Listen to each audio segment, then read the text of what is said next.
¿Qué ciudad atravesaba el famoso muro de Berlín? La verdad es que nunca me había preguntado eso, ¿eh? Me has pillado en blanco. Empezá por la difícil. Puñetero. Te doy una pista. ¿Londres? Muy bien. Pillas en el fondo. Sí, pero no estaba yo muy segura. Bueno, hay mucha gente por ahí muy inculta que me han dicho que el muro de Berlín estaba en Berlín. ¿Qué ciudad atravesaba el famoso muro de Berlín? Ni puta idea. Es difícil, también lo digo. ¿Qué dos países separa la frontera de México y Estados Unidos? Venga, va. No sé. Ahí te he pillado. Sí, me has pillado. ¿Hasta qué nivel? Venga, ¿en qué país está la capital de España? En Europa. Muy bien. ¿En qué país está la capital de España? No tiene capital. Amén. ¿Qué dos países separan la frontera de México y Estados Unidos? Ninguna.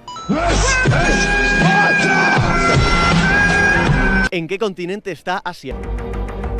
¿En africano? Muy bien. Haces dudar esto. Normal. No. A ver, las he sacado estas de un examen de ingeniería nuclear de Harvard. Som un país imparable.